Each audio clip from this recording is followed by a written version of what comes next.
Hi guys, welcome back to Chess Trainer. Today is a special occasion for a special episode. So many of you have asked for it, an episode about calculation. I hope you've already guessed where I am. I'm at Le Tori in Bologna, the largest chess shop in Italy. And what's the best place to film this episode? And let's say I'll also show you a resource published by Le Tori that will help you quite a bit. But let's go in order. First, let's talk about calculation. Let's try to understand what it is and how to train it. So the first thing we need to do is understand the huge difference between calculation and tactics. This difference doesn't really matter to us in terms of improving, because in the end, it's not like we explain to our opponent during a game what one is and what the other is, but it does matter for understanding how to train one component and how to train the other. So tactics, we can kind of compare it to a tactical blow. So we know there are various tactical themes like the double attack and so on, all the different themes. And from this point of view, that's where it stops. So I spot the tactical blow and I've pretty much finished the tactical part. Calculation, on the other hand, is the component that allows me to go deep into the variations. So it lets me calculate my moves and my opponent's moves. From this point of view, you can immediately understand why. Traditional tactical training isn't suitable for calculation because when we use various platforms like VChess, chess.com, or Chess Tempo, as I recommended in the other video, we're basically training to spot tactical shots. We analyze the position, then we notice the tactical theme, and generally our calculation is influenced by the fact that we've already seen that tactical theme, and in some way we make it work. So in tactical exercises, our calculation is somewhat biased by this. We're not really training it. So how do you train calculation? I'll tell you the best method, but then I'll also tell you the realistic one. What's the best method, guys? The best method is to play long time control chess tournaments, to play as much as possible, because during a chess tournament, we're actually training our calculation since we're calculating positions in the games, especially as I mentioned with long time controls. You've already figured out the problem. We can't play long time control tournaments every week because they're expensive, because there are few of them. And so, whether you like it or not, even the best Italian players generally play at most one tournament a month. This means that in the remaining 20 to 25 days, even the strongest players will have to find a way to train their calculation. This method, I'll tell you in advance and then explain it, is called chess studies. They're also called endgame studies in English, and they're endgame positions with few pieces that are extremely complicated. So what is the goal of these positions? First of all, unlike middle game positions where we have to identify who's better and maybe the plan, right? For one of the two sides to have the advantage in chess studies, the endgame is objective. You either win. So the exercise clearly asks us for a win or a draw, which allows us to calculate all the way to the end. I'll already tell you how these exercises are structured because this is very important so you don't lose your mind. Guys, I'm speaking as someone who does them every day. These exercises, as I was saying, are intentionally extremely complicated. Generally, even for a strong player, they require at least 20 minutes to solve, if not more. However, don't be scared. The goal of calculating these exercises is to get our minds working, so to speak. So in reality, whether or not you solve the exercise isn't the most important part. What matters is that we seriously sat down in front of the chessboard and calculated. Then, if we also manage to solve the exercise, that's a bonus. From this specific point of view then, doing training sessions that might even be quite short but with a great deal of focus is very important. Generally, always try to remember that if you solve a chess study, spoiler alert, we are about to look at some right now, if you solve a chess study in just 2 or 3 minutes, you have probably missed something and gotten it wrong. Because the difficulty of this study isn't just about finding the idea or the theme to win or draw, but above all, it's about finding the opponent's best resources, because maybe in a given endgame, we find a line that wins, but then the opponent has 5 different ways to, let's say, trick us, and so that solution doesn't work. So sometimes the difficulty isn't just about finding our own ideas, but rather about anticipating our opponent's response. Chess studies can be found everywhere. We can go on Google, type in chess studies, and usually something will come up. What is the difficulty? And I can tell you, for years I struggled with this difficulty myself. The difficulty of finding chess studies that are suitable for our level of play. Because when searching online, sometimes there are studies that aren't even real studies, and sometimes there are studies that are too complicated, so you end up struggling with these compositions. We could call them that. So from this point of view, books are, in my opinion, a very important resource because they give us the opportunity to have a couple of studies to solve all in a single, well-prepared, ready-to-use resource. And here I'm right here at the tutorial, because already when it came out, I think 2 years ago, I gave a lot of compliments to the publisher because they managed, let me show you, to bring back to life a little masterpiece. It's this book here, Studies for Competitive Players by Smyslov, which is an impossible to find book. Originally, this book was written only in Russian and it was completely lost. I can tell you that I searched online because, of course, I was interested, and I found only one copy. It was being sold at a used book market for 200 to 300 euros. So, well, not exactly. It's not particularly easy to find. It's exclusive to the Italian market. So this book doesn't exist in English, Spanish, or any other language. Le Due Tori translated this book by Smyslov. What is this book? It's a collection. There are 50 studies where we can basically train ourselves to practice calculation.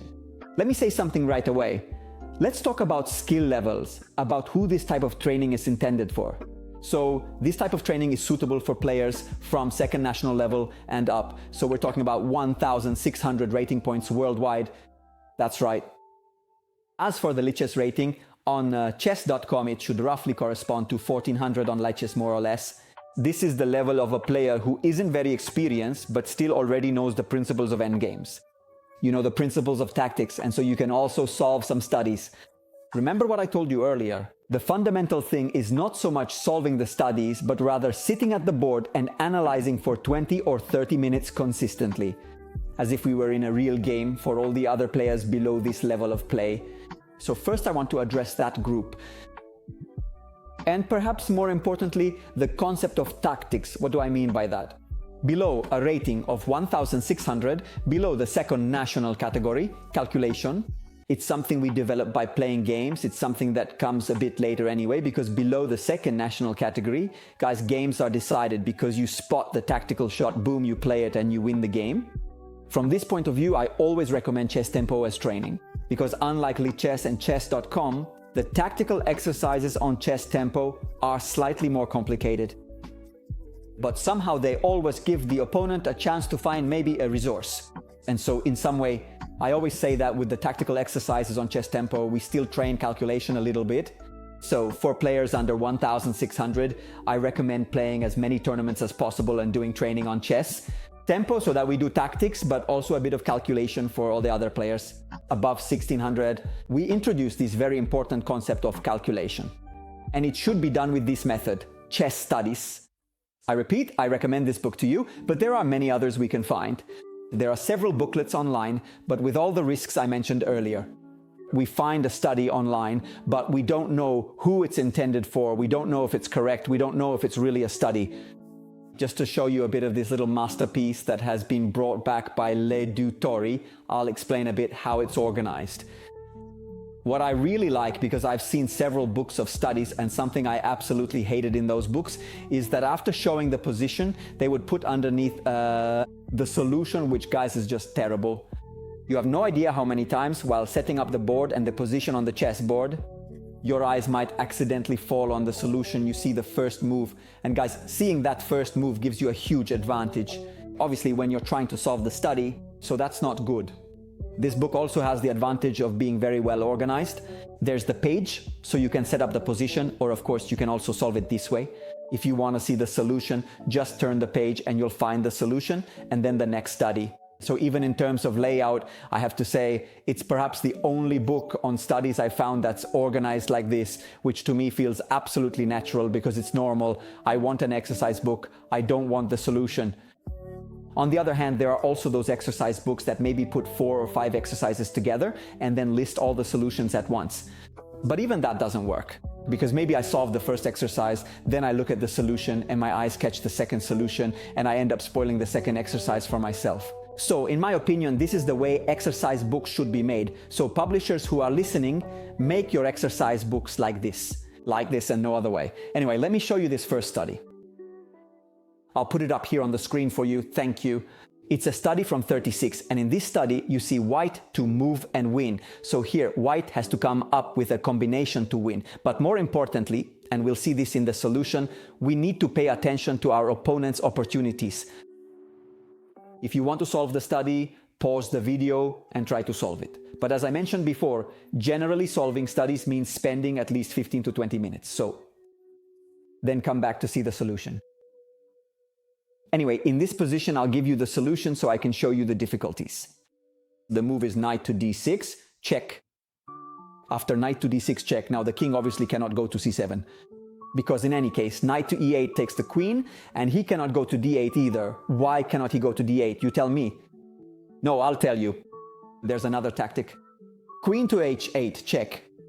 This is an attraction tactic, so the queen is lured to h8, queen takes h8, knight to f7, check. And so obviously I take back the queen and I have an extra rook. At this point then, the only move is king. The only move here is king to b8. And in this position, the solution is anything but simple, because maybe the move rook to b1 check might seem easy, but at this point, black plays king to a8. We've all gotten to this point, but the next move is really the key move of the position, and it's truly difficult to find. And the move here is knight to e8. Knight to e8 threatens mate on c7 and threatens the queen. But as I was saying before, the hard part is always finding the opponent's best defenses, because here our opponent plays queen to g3, check. g3 check. Queen to g3 check does something very, very useful, because it defends the c7 square, which is the mating square where the knight would deliver mate, and of course it also gives check. So for example, let's say that now I move the white king, and at this point in the game, black plays the bishop to the d4 square. Consequently, the bishop now effectively controls the pawn, preventing it from ever queening, while the queen instead controls the checkmate. So it would seem that this solution is not the right one. Instead, this solution is the correct one, because here at the end, there is the key move, another key move, which is the move e5. This move is a double interference because it interferes with both the bishop and the queen. So now I'm threatening to checkmate on h8, and I'm also threatening to checkmate on c7. No matter which piece you use to capture, it doesn't change anything, because if you capture with the queen, at this point I play h8. Queen check, queen takes h8, knight to c7 mate, and also bishop takes. Obviously, let's say it loses in the same way.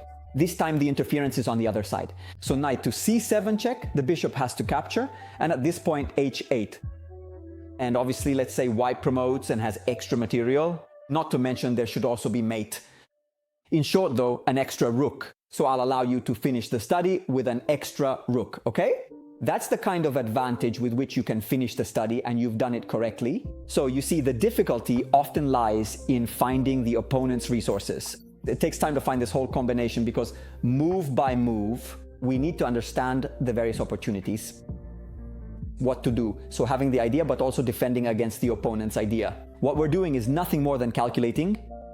Again, don't worry if it seems difficult to you. Generally, I'll tell you how I solve studies. I set up the studies on the chessboard. After the first 5 minutes, I haven't found anything.